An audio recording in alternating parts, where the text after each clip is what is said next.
سر بازار دیدارت منم از جان خریدارت، چونت آرم به بازارت کنم ایران زلیخا را. ای داد و بیداد دل دین دادم، هرچه غیر او رفت از یادم. ابراهیم شریفزاده از اساتید پیشکسوت موسیقی مقامی خراسان در سال 1315 در باخرز واقع در جنوب شرق خراسان رضوی و در 215 کیلومتری جنوب مشهد متولد شد و بیش از 60 سال از عمر خیش را صرف امور هنری از جمله خوانندگی و نوازندگی کرد. اما شوربختانه درباره زندگی و شرح حال این مرد بزرگ شاید 6 صفحه نوشته هم پیدا نشود. محمد حقگو، موسیقیدان و استاد دانشگاه موسیقی، در رابطه با صدای استاد شریفزاده بیان داشته: صدای استاد شریفزاده فرصت لذت بردن از انسان را می‌گیرد و انسان را وارد یک فضایی می‌کند که در آن لحظه نمی‌تواند لذت ببرد و در اصطلاح صدای شریفزاده انسان را مسخ می‌کند. از کی خوندنا که خیلی کاری که شما آمدید من نمی‌خونم، کم کم که شما الان همین حرفات میشید از این می‌خونید مدعا نکنم. اما همچنان استعداد هنری و به ویژه قدرت فوق‌العاده صدای او ناشناخته ماند. به عنوان مثال، هنر پادایره‌خوانی که از مهارت‌های منحصر به فرد او بود، هیچ وقت به درستی اجرا و ارائه نشد و تقریباً مغفول ماند. غمش در نهان خواه نه دل نشیند، غمش در نهان خواه نه دل نشیند، بنازی که لیلی به محمل نشیند. از ابراهیم شریفزاده 2 آلبوم خونپاش و نغمه ریز و سرب خرامان منتشر شده. علاوه بر این، از او انبوهی آوازخوانی ها به جا مانده که عمدتاً با دوتارنوازی استاد مرحوم حسین سمندری همراه است. آوازهایی که جایی ثبت نشده و اگرچه با تاریخ این سرزمین پیوند خورده‌اند، اما به خاطر عدم حمایت و بیمهری با هنرمندش در دل خاک دفن شد. او روستازاده‌ای پرتلاش و کم توقع و عاشق هنری بود که از نیاکانش آموخته بود. نسل شریفزاده ها متعلق به اصل جشنواره ها و تقدیرها و تشویقها نبودند. برای آنها موسیقی نوعی کار دل و شاید گونه‌ای از عبادت و نیایش بود. همین عشق باعث شد که بیش از نیم قرن با دوست شفیقش غلام حسین سمندری همکاری و همدلی و همنوازی کند. ای با دلبر رعنا برسانید سلامه، از او به من خسته بیارین پیامه. مستند دلبر رعنا با نگاه به شخصیت این استاد آواز محلی خراسان ساخته شد. محمد رضا درویشی، کارشناس موسیقی، مدعی شده است که شورای عالی ارزشیابی هنرمندان کشور در حوزه موسیقی که از زیرمجموعه‌های وزارت فرهنگ و ارشاد اسلامی جمهوری اسلامی ایران است، در زمستان 1394 خورشیدی به وی نشان درجه 1 هنری اعطا کرده است. اما پس از آگاهی از اینکه شغل وی مرده‌شوری بوده است، این موضوع طرح شد که نشان را پس بگیرند که درویشی به مخالفت برخاسته است. سوختم در آتش دل، در میان موج اشک لاله‌ام کز داغ تنهایی ز تنها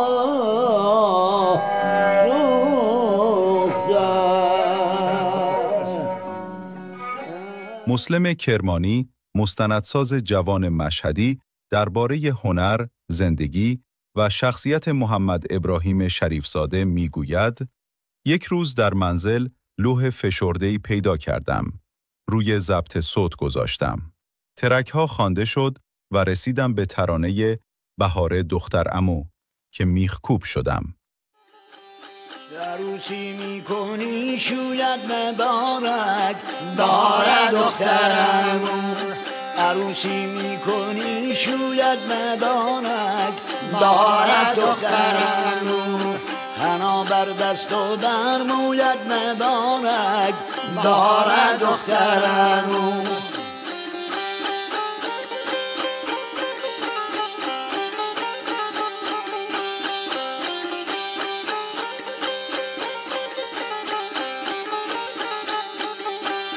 مرا از کوی خود راندی بخوانی بهار دختر عمو، رقیبم بر سر کویت مبارک بهار دختر عمو، بهار دختر عمو، لاله زار دختر عمو، بهار دختر عمو، لاله زار دختر عمو. صدا من را مسخ کرد و تأثیر عجیبی بر من گذاشت.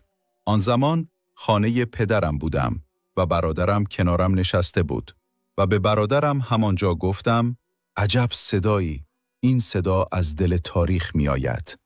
اتفاقاً همانجا پدر و مادرم نشسته بودند و وقتی این آهنگ را شنیدند گریه‌شان گرفت، چون من سالها زمزمه این ترانه را از آنها شنیده بودم و از کودکی به موسیقی علاقه داشتم. بعد از این اتفاق هر جا مشابه این صدا را می شنیدم با جان و دل گوش می دادم و از آواز استاد شریفزاده لذت می بردم. این مسئله تمام شد. سالها گذشت و من رشته فیلمسازی رفتم. روزی آلبوم سرو خرامان را خریدم. این آلبوم ساخته دکتر محمد حقگو از آهنگسازان بزرگ کشور بود. آلبوم با همکاری ارکستر اوکراین ساخته شده بود و چند ترک موسیقی در آن بود. فکر کنم 2 یا 3 اثر مربوط به آقای شریفزاده بود، با اجراهایی متفاوت و بی‌نظیر. در آن لوح فشرده بروشوری بود که راجع به اثر و آهنگسازان توضیح داده بود و من برای اولین بار اسم آقای شریفزاده را آنجا دیدم. در آن بروشور ایشان به همراه عکس کوچکی معرفی شده بود و حتی نوشته شده بود جز پژوهشگران کسی او را نمی شناسد. تو که جلاد به جون عاشقانی بکش ای بیمارم و سر تا که الله. همانجا با خودم عهد کردم او را پیدا کنم و از او فیلمی بسازم. بدون پیشفرض و ذهنیتی به ایشان زنگ زدم و فهمیدم در باخرز زندگی می کند و یک روز بدون هماهنگی با دوربین و امکانات به دیدن ایشان رفتم. من بدون هیچ پرسش، طرح مسئله و داستانی که از قبل تعیین کرده باشم، فقط رفتم تا او را ببینم و خودم شخصاً به شناخت، درک و فهمی از او برسم. میخواستم بدانم صاحب صدایی که از دل تاریخ میآید چطور شخصیتی دارد. برای همین با خودم گروهی نبردم و سعی کردم عوامل را به حداقل برسانم. دوربینی اجاره کردم به همراه برادرم که راننده بود و یکی از هم محله‌ای‌هایم که دوتار می‌نواخت سراغ استاد رفتیم تا اگر استاد قرار بود بخواند ایشان بنوازد. خانه استاد خانه‌ای کاهگلی و رنگ رو رفته در روبروی مسجد بود. من لحظه اول که استاد را دیدم شوکه شدم. احساس کردم فردوسی بزرگ را دیدم. دقیقاً با همان شکل و شمایل شالی به سر بسته بود، با ریش بلند و پر از چین و چروک که نشان از رنج و غم داشت. پشت نگاه او تفکر و اندیشه دیدم. چشمهایش نافذ و پرفروغ بود، مثل چشم عقاب که به ما زیرکانه نگاه می کرد. با وجود اینکه برای ما میزبان خوبی بود، اما احساس کردم تمایلی ندارد سراغش برویم. وقتی دوربین را دست ما دید، ابتدا تردید کرد و بعد ما را به حضور پذیرفت. گفت: منتظر باشیم تا به مسجد برود، چون می‌خواهد اذان بگوید. تازه آنجا فهمیدم استاد مؤذن مسجد است. خوشحال شدم و گفتم چه فرصت طلایی. همانجا دوربین را روشن کردیم و به اتفاق به مسجد رفتیم. اولین ضبط من از اذانگویی استاد شروع شد. صدای او بسیار استثنایی بود. او اذانی داشت به نام اذان هزارگی که در آستانه ثبت یونسکو بود و نمیدانم چرا پیگیری نشد. با اینکه سازمان‌هایی مانند اداره فرهنگ و ارشاد اسلامی، سازمان تبلیغات و اداره اوقاف برای این مسائل بودجه می‌گیرند و باید این افراد را شناسایی، حمایت و معرفی کنند، اما بر این وجوه شخصیتی آقای شریفزاده سرمایه گذاری نشد. به هر حال، این نهادها اگر با موسیقی او مشکل داشتند، اما از اذانگویی و مداحی او هم حمایتی نکردند و آن را به مردم سرزمین ما معرفی نکردند و برای همیشه هنر او با خودش دفن شد. أفوض أمري إلى الله إن الله بصير بالعباد توكلت على الحي الذي لا يموت والحمد لله الذي لم يتخذ صاحبة ولا ولدا ولم يكن له شريك في الملك ولم يكن له ولي من الذل وكبره تكبيرا الله أكبر الله أكبر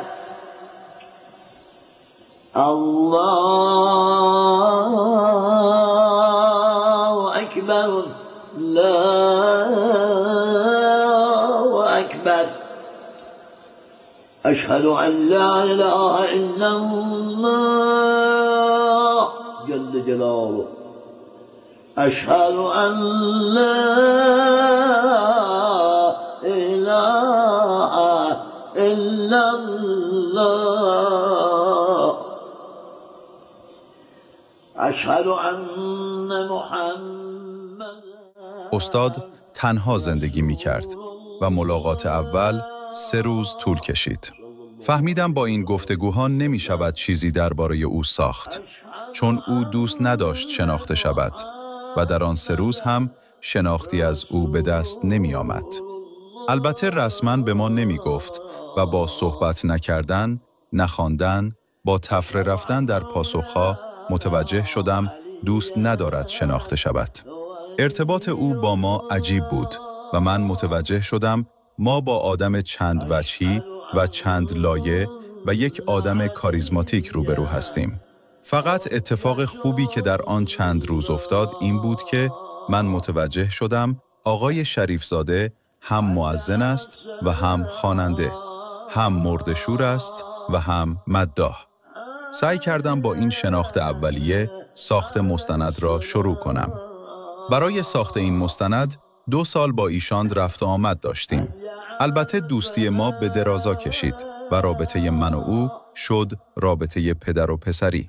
تا نزدیک فوت و درگذشت او ما با هم ارتباط داشتیم و هر زمان او کاری داشت من پیگیری می کردم چون تنها بود.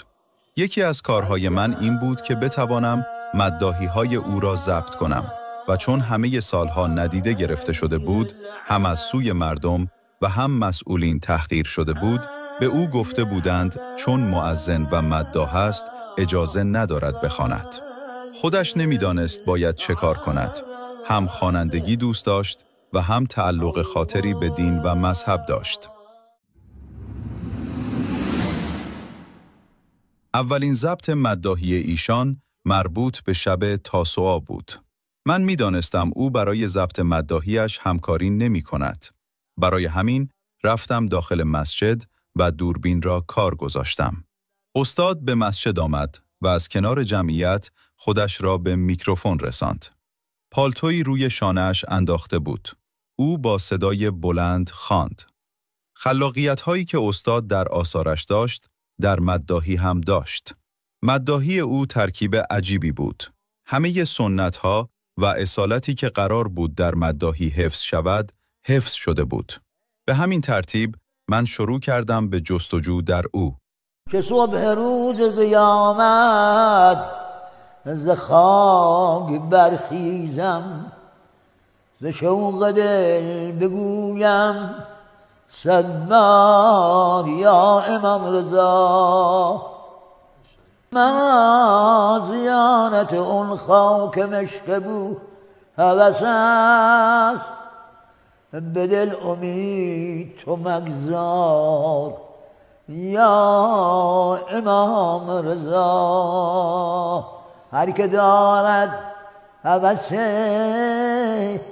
توی غریب الغربا، هر زند مرغ دلم سوی غریب الغربا.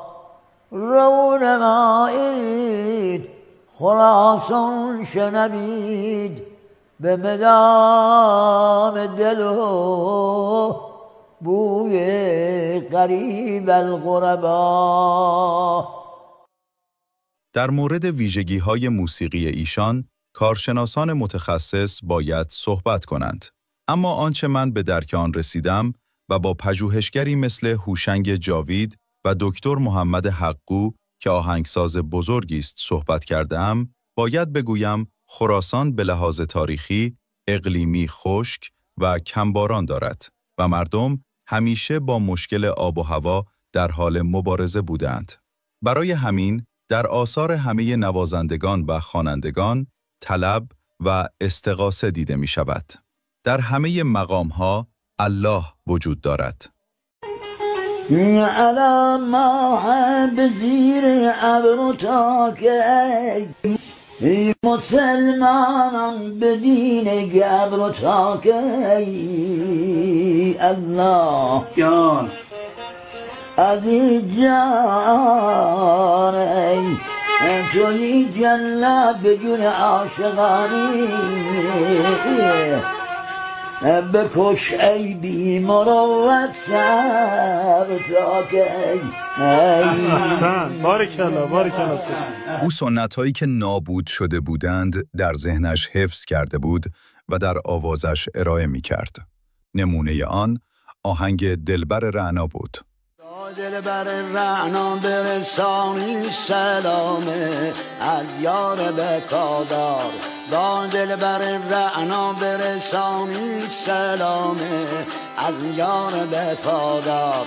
از او به من خسته بیارین پیامه ای شاخ گل نار، ای شاخ گل نار. منظومه‌ای که در گذشته خوانندگان خراسانی‌ها در عروسی‌هایشان آن را به صورت پاسکاری می‌خواندند و آقای شریفزاده تنها کسی بود که بیشتر از 100 بیت آن را حفظ بود و به تنهایی ارائه داد. نمیدونم به خدا خانم شما در جریان هستین زندگی بابام یا نه؟ یعنی واقعا زندگی در نهایت فقر خانم، اینجوری بگم بهتون، متاسفم. حتی بهتون بگم این آقا یک آب گرم کن تو خانه‌اش نسین، در نهایت فقر خانم. دلم برخیز که جمعی عالم روز، علی به تن روح روان می آید این روز. برو لیلیش در بازار بنشین، که مجنون ناگهانی آید این روز. با آنکه تلخی زیاد دیده بود اما شیرین بود. او انسانی فرزانه بود و جامعه مدرن امروز به چنین شخصیت‌هایی نیاز داشت. شریفزاده مرده‌شوری را به عنوان شغل انتخاب نکرده بود. از جبر زمانه‌اش تن به این کار داده بود. او به کشورهای زیادی سفر کرد و در سال 42 به دعوت دولت ایتالیا به این کشور رفت و 2 ماه در این کشور به همراه استاد سمندری موسیقی اجرا کرد تا مردم دنیا از صدای او و پنجه آقای سمندری لذت ببرند. کسانی که این زندگی را برای او رقم زدند، مدیون او هستند و ظلم بزرگی به تاریخ و فرهنگ این مرز و بوم کردند. چون پاشنه آشیل یک کشور فرهنگ آن است و موسیقی هم جزئی از همین فرهنگ است. نشان فرهنگ و هنر را به او ندادند چون مرده‌شور بود. در جلسه‌ای که با حضور آهنگسازان برگزار شد، روزی که قرار بود نشان را به ایشان بدهد، یکی از آنها می‌گوید او نمی‌تواند نشان را بگیرد و این برای صنف ما خوب نیست. او نمی‌دانست استاد شریفزاده به چه ارزش‌هایی مزین بود. او مرد و بعد از مرگ نشان را به او اعطا کردند.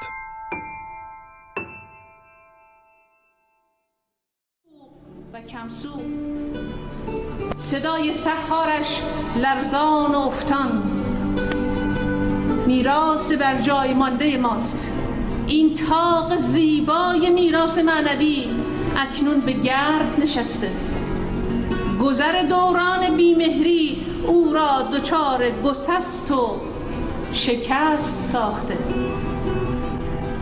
دستان پرستاران سخت مهربان و مرمتکارانی سخت قدر شناس را می طلبد تا ایام کهولت را سایبان و سامانش باشند. او تنهاست، شریفزاده تنهاست، آنچنان تنها که در این سرای بی کسی دیگر کسی به در نمی زند. به دشت پرملال او پرنده پر نمی زند. حتی دیگر صلای آشنا کسی به رهگذر نمی زند.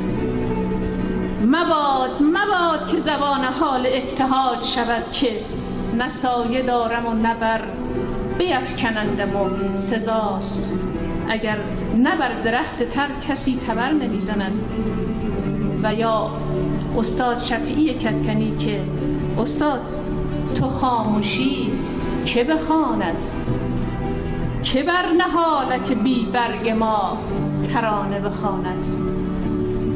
عزیزان، همه شما و ما ریزخور خوان او هستیم. چشم انتظار دستان سبز یاریگر شما، ملت عزیز و غیور و دولت مردی که در این جلسه نشستن در سرای فردوسی میمانیم. حال که سرای فردوسی بانی این حرکت بسیار زیبا شد، این پیر روزگار آلود را حتما عزیزان دریابید. استاد، خیلی دوست دارم که اون کله فریادی رو که در بین ترانه بسیار زیبای دخترمو قرائت میکردین، اگر به خاطر مبارکشون هست، دختر خانم عزیزشون، یادآور بشین برای ما بخوانن که زبان حال استاد است.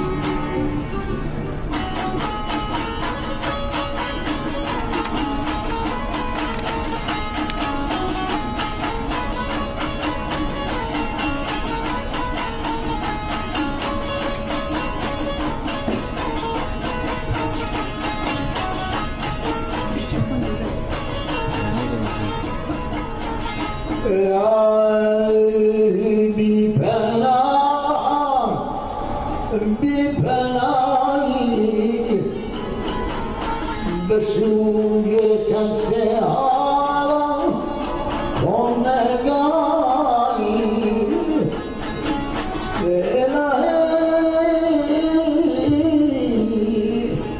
الهی بی پناه و پناهی به سوی کنسه ها کن نگاهی.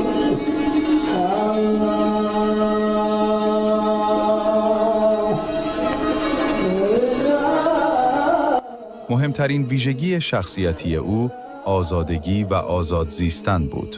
من تلاش کردم در زمان حیاتش مستند را در جلسات مختلف اکران کنم که چند اتفاق افتاد.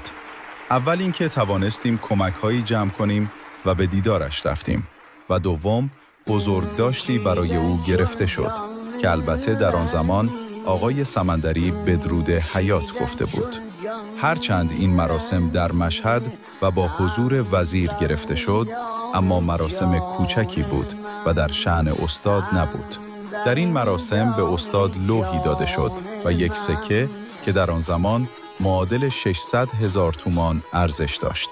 استاد همانجا تقدیرنامه را گوشه‌ای پرت کرد و گفت من به اینها نیازی ندارم و سکه را نگاه کرد و در جیبش گذاشت. زندگی ابراهیم شریفزاده به سختی گذشت. نه صرفاً به دلیل تنگناهای معیشتی، بلکه به خاطر سالهایی که به اجبار سکوت کرد و از موسیقی دور شد. تفاوت خواندن شریفزاده با سایر استادان موسیقی محلی خراسان در این بود که وی علاوه بر اجرای حزن‌انگیز موسیقی این خطه، نغمه‌هایی را به صورت حماسی اجرا کرده که پژوهشگران معتقدند در تاریخ موسیقی خراسان هیچ کس به این صورت نمی‌خوانده است.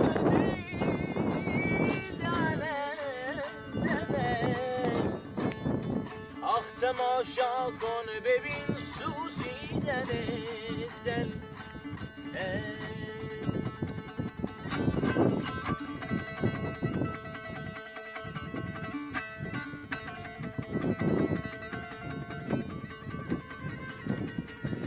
ای داد و بیداد دل دین دادم، ای داد و بیداد دل دین دادم، هرچه غیر او رفت از یادم.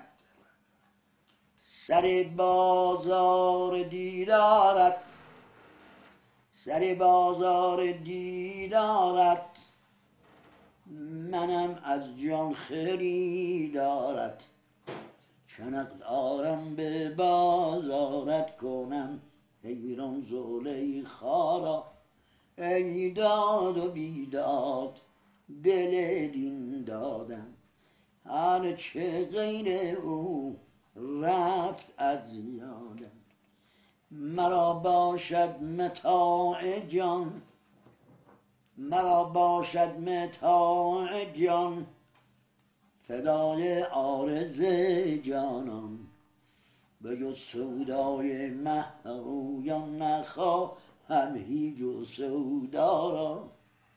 به جز سودای مه رویان نخواهم هیچ سودا را. ای داد و بیداد دل دین دادم، هرچه غیر او رفت از یادم.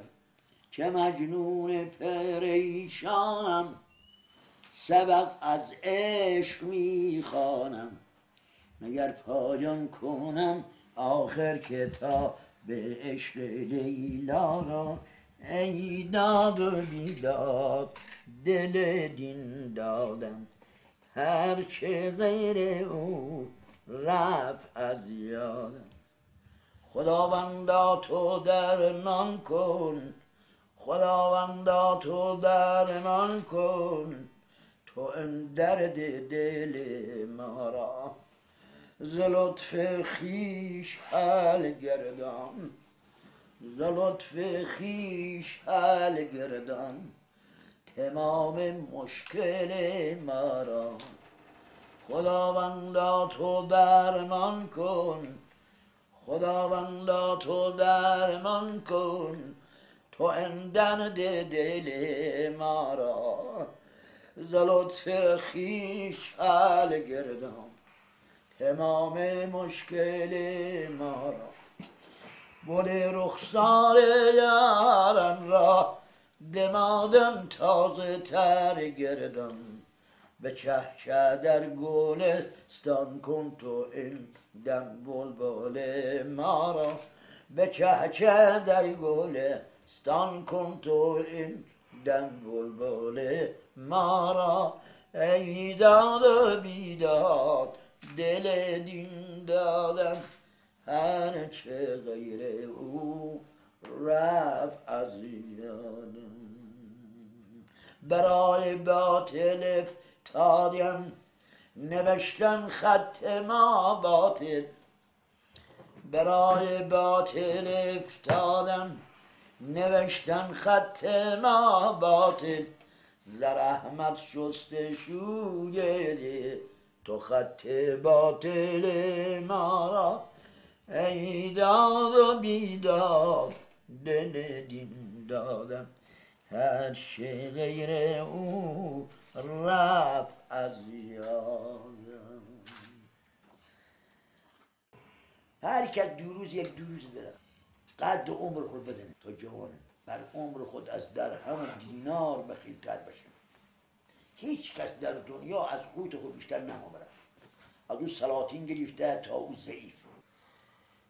فهمی به استقامت داشته باشی، به تنهایی خیلی خوب است، اما ما طاقت استقامت نداریم.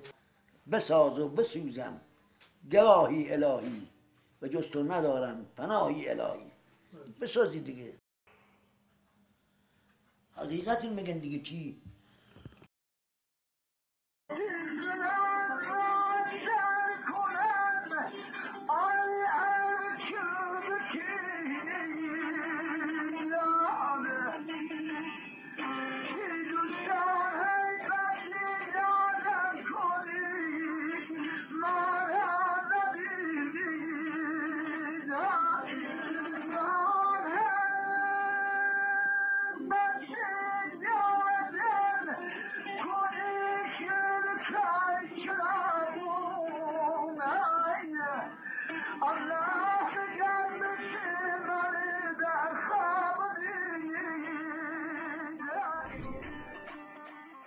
لطفاً برای دیدن سایر برنامه‌ها و حمایت از ما با لایک ویدیوها و سابسکرایب کانال انگیزه ما در ادامه این راه باشید.